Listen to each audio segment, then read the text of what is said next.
Hello there, everyone. Welcome back to the Technopathetic Podcast. I'm Angelo. I'm here with Danny Boy again. And yes, we were once again finding ourselves talking about anime because our grandfathers fought against Japan and now we're embracing Japan. I was thinking recently, Japan's actually really racist. So I think I'm okay with Japan.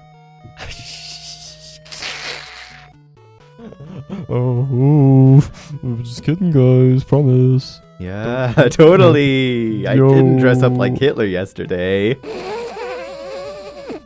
The funny thing is, I totally dressed up like Hitler yesterday.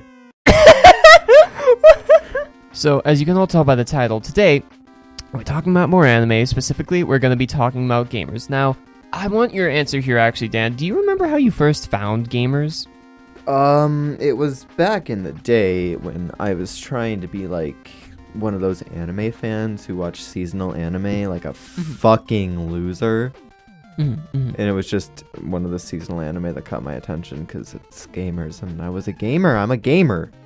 Yeah, no, that's actually my same story too. I was also trying to get on the trend of watching anime as they come out during the seasons, and I saw, oh, fuck, gamers. Okay, I am a gamer. I can identify with this. Let's fucking go! I can't really give you as good of a plot synopsis here as I did with Convenience Store Boyfriends. Convenience Store Boyfriends has, quote-unquote, a simpler plot, and, gamers, I'm gonna have to be honest here with you. Gamers technically has more twists and turns, but not in like a dramatic sense. It's mostly there for the sake of comedy than anything else. Because, I mean, I'm gonna be real with you, bro. This is, when you get down to it, like a romantic comedy. do you have any idea where you want to start this discussion? Because if not, I have a few talking points we can get to immediately.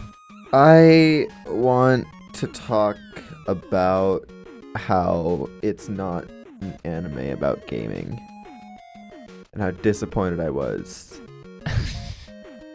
And I remember you telling me that you felt like a neckbeard when you had to say, Gosh, I wish they would, do more gaming in the show about gamers. Yeah, the main character's a mobile gamer who plays also like sometimes on the PS4 dating sims.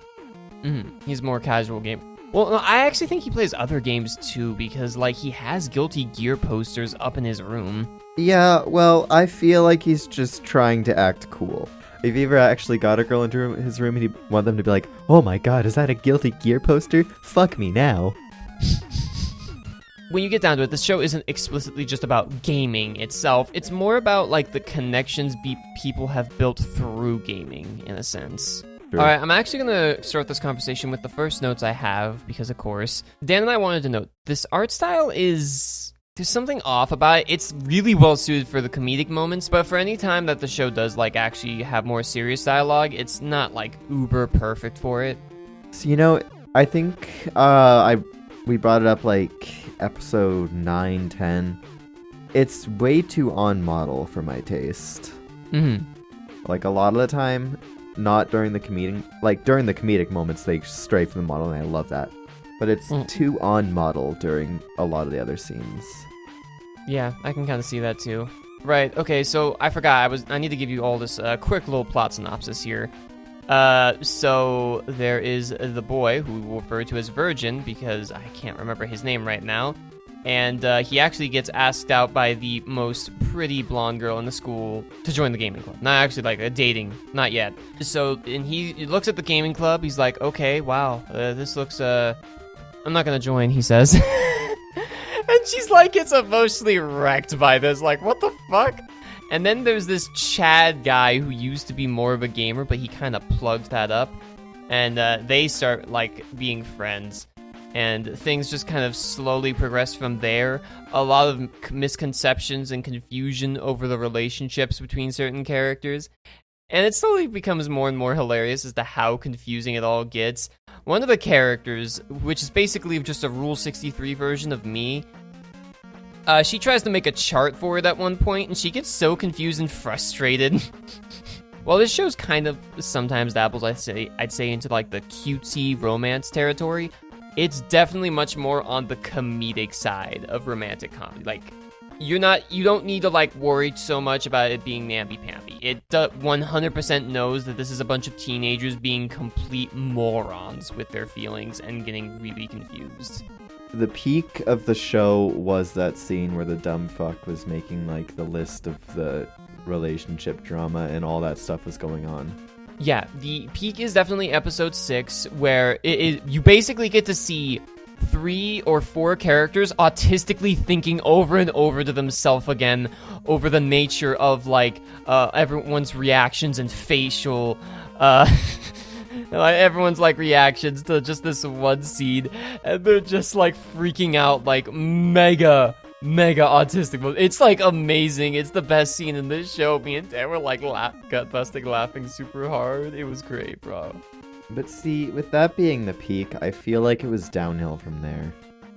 The rest of the show, I feel like, does try to actually focus much more on the romance aspect, as I know we're like only like 2 or 3 minutes, by the way, probably into the video right now for all of you, but we're going to get into spoiler talk right now. Things do just take more of a turn for romance, and we actually are trying to like see the characters just hang out more. And there's still some confusion, and there's still some fucking like, hilarious things that happen, like when they're playing the game board of life, except it's a love edition, so virgin boy and pink-haired girl are married in this game of life, and he like breaks their bed in game and they have to buy a new one. And they apparently keep having kids, and it's making both their crushes like die on the inside. No, both of their boyfriend-girlfriend significant Yeah, both their others. boyfriend and girlfriend are dying on the inside. I guess I like those bits of the show. It just lost me. In the second half, because it was way more focused on actual real romance in a sense. Yeah, and not gaming. Let's talk about, with the second half, we don't like the second half, at least I don't. Let's talk about the character that we don't like it because of. Well, I mean, I'm okay with the second half. I just like the first half more. Alright, well, fuck you. We're talking about the purple blue, gamer girl. Okay. I don't like her. Okay, so Dan, go on and explain it to the audience, because I know you've probably explained this a few times, but go ahead and explain to us why you dislike the gamer girl archetype. Okay, I dislike the gamer girl archetype because they're boring. Like, I just don't like them because I don't want my significant other to have like the same exact interest as me. Because that's boring. That doesn't like provide any differences to do. Like, well, my monitor's turned off because I haven't been scrolling around. It's just boring. I'm much more like the kind of like not gamer girls. So how would you explain this? There's an easy way to explain this. You dislike it because, okay, so when there's a guy made a gamer in a show, sometimes it's sort of his full character, sometimes it's not. But when it's a girl who's a gamer, it's almost always their full personality. It's all centered around gaming. I like the first half, but that's because she wasn't a huge aspect of the first half. She is so annoying in the second half. I hate the drama rom-com thing where like, oh, I think I have feelings for this guy, but he's in a relationship. Oh, boo-hoo, I'm gonna spend like fucking 6 episodes being, I wanna date you, but you're dating somebody else. So with her, yeah, that is slightly annoying in the second half, mostly because it really slows down to take her feelings into account for this, and it's weird. Do you want to know why? Because in the first half, Tendo, our blonde babe, she was going through the same thing, except it was always played for comedy and never given much focus because the comedy was the main focus. But with her, for some reason, it instead like decides to slow down with Chiaki here and focus on that, and it's not usually played for laughs. It's really stupid when like the second to last episode is all about her and him.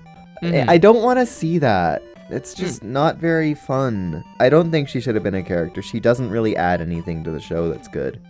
I'm okay with her being a character, but I feel like here's my thing. I think if they were going to add her in as a character, they should have added in just one more character for her to be with so that we could have actually gotten to see everyone as being a couple instead of having to deal with poor little Chiaki as the fifth wheel. You know, that's funny because actually I was just about to say that. I was thinking about, yeah, maybe the show would be better if she actually had a love interest that wasn't already in a relationship. I will say something I do really like about this character though. Mm-hmm. Her little sister's hilarious. Yeah. You know the thing I'm talking about. Bro, yo. Guess what? So let me tell you about her little sister. Her little sister, for one, likes to play really trashy visual novel games. And her little sister also apparently likes to just fucking, like, tell her sister, yo, you're heading out? Oh, can I use your computer? And she's like, yeah, sure. And then her little sister goes into her room and masturbates aggressively using her fucking... That's fucking hilarious. Like, that's so stupid and, like, such a shitty thing to do, but it's hilarious. It's great. It's funny as hell, and you know it's happening too, cause like Chiaki knocks on her door, and she's like, "Oh, hey sis, how you doing?" And she opens the door, and she's like, "Yeah, was just exercising." And this brought up a debate with us. I think that counts as exercising. No, it doesn't. Yes, it does. She said light exercise specifically. That is a very light exercise. Dude, no. Okay, sex isn't even considered light exercise. I disagree. You barely burn any calories. I disagree. You're retarded, You're bro. just I not love doing you. it right. I have a lot more notes here. By the way, we've been pretty aimless so far. So my next note is, okay, so in the game club, there's a girl, and I see her, and she's a fighting gamer, right? She's really interested in fighting games. She's mega quiet. She's mega cute, and she's playing Guilty Gear, and in my opinion, she's best girl. I hear your argument, but I disagree. Dan's more into the girl with pink hair. Yeah, I'm down for Rule 63U. And it's because she's not a gamer. And yeah, she's not a gamer. Also, Dan mentioned to me, imagine if this whole show used elite speak. Like the subtitles were in Leet Speak, and like they were saying like gamer terms. You know, on that, they should have been Fortnite dancing. That should have been a key aspect of the show. Oh my god, shut up. Like right in I think you said it was episode 6 when he asks out the girl and she says yes, he just like starts doing the default dance. Another note I want to get to real quick here before we get more into the gamer side of things. This show is just very genuinely hilarious. I'm like being very honest here. It is really actually funny at times. The dialogue's funny, and the actual facial reactions of the characters is the most fucking like hilarious shit ever at times. Our boy Uehara, Mr. Chad Thundercock himself, has like the best facial expressions in the show. See, I'll agree with you on that, but that's only up to episode 6. Past episode 6, there's not really much. Yeah, okay, so another note I want to get to here. We've been talking a lot about episode 6. And like I said before, it's several minutes of characters autistically thinking about the complicated relationships. It's fucking great. But then episode 7, from there on out, it really does just kind of turn into normal, actual romance anime. And it leans more towards the romance and romantic comedy. That's the best way I can put it. By the way, there's another show out there that we're going to be talking about somewhat soon called Nanbaka, and it has a very similar thing going on there. We have a ton of things planned. We're just like, our cocks are throbbing with ideas. Yeah. One of the other animes we're planning on reviewing is called The Eric Andre Show. That's a really good anime, dude. Shut the fuck up. I can't even say that seriously. That's such a good anime. Like, I love the arcs in that show. Or they bring on those like really popular people and they just like fucking freak them out, and like the whole character arc is just them getting freaked the fuck out. It's a good show. We need to review that. Another note is whenever the characters are in casual clothes, they got some nice ass fashion, brah. I agree. Except, and we're bringing it back once more to Gamer Girl. She has the worst outfit in episode 11 ever, dude. Is horrendous. Now, I only have one more thing left here in my notes, and it is the final episode. Okay, so when you get down to it, the final episode is pretty much what Dan wanted, because they talk a lot about gaming in the final episode. Yeah. And also, the final episode has so much fan service, bro. It is. It's like next level fan service too. Yeah, like literally everything is pretty much laid bare almost. Like you're always just very close to seeing everything. I would show that on screen, but I don't want to get deleted right off YouTube. Just go look it up. It's probably on like the internet somewhere. How about we talk about that one episode where it was the date? Oh yeah, the date between a virgin gamer boy and like blonde girl. Yeah. Okay, yeah, let's go ahead and talk about that. So it's mostly just kind of meant to be like a pretty normal cutesy thing, and I do appreciate that our main character sucks dog shit at video games mega hard. I love that he's bad at video games. I'm bad at video games, dude.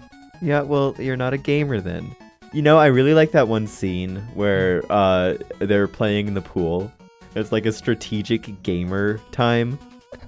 And like they're going through strategy and stuff, and then they just like stop and look at another couple doing the same thing, and they're just being like, haha, I got you, huh? Oh no, you got me, oh. And then they both just think, we are fucking losers. I'm getting out of the pool right now. Yes. I love that, honestly. It's great. It kind of just shows that they are indeed giant fucking nerds. It's a pretty good scene, I like it. And then Gamer Girl comes along and ruins everything. Ready to move on to final thoughts then? Yes. Here's what I'm going to recommend to you. Watch the show with someone. I mean, I know I always pretty much recommend that, but that's because every experience is better with someone else. Except for masturbating, actually. No, take that back, bro. I'll have to get back to you on that. No, we'll try masturbating together sometime. I'll tell you guys how that went. I mean, I don't know, like, it's funny enough, and watching it through a second time here, I did, in fact, like, laugh again at the jokes. I could see you rewatching it. I'll give it, like, a 7.5 out of 10. I would not recommend anything past the two main characters getting together. Up to that episode of them getting together in the last episode. Because there's some really... That's a, like, really fucking good episode. But anything with the whole gamer girl drama, I don't think is good. What's your final rating, bro? Overall, probably a 3 out of 10. Holy shit, you're so brutal. That means you gave this thing a lower score than Convenience Store Boyfriends. Convenience Store Boyfriends is my favorite anime. But you gave it a 4 out of 10! Yeah, well, that's generous. I'm never giving anything higher than a 4 out of 10. So Dan, I was actually thinking, for this final segment, could you and I both try and do our own outro at the same time? So, like, at the same time? Yeah, bro. Ready? Yeah. Okay, 1, 2, 3. Okay, I guys, fucking that's hate you enough for all, the and I hope Technopathetic you die. podcast. I was recently thinking we could come try and hit and 100,000 dance on your cocaine graves. users Haha, on our Fortnite channel. dancing. Thank you all so Pog, much. yes. PogChamp. Despite Good making night. up 13% of the population. Fuck women. Fuck women. I fucking hate women. All of my homies hate women. Fuck women. I think you should never watch this thing again. Saw a Unsubscribe to the channel. woman. My Go kill week yourself. is ruined. Go kill yourself. I hope you die. Bye-bye. Good night. Thank you and good night. Thank you, America. Good night, everyone.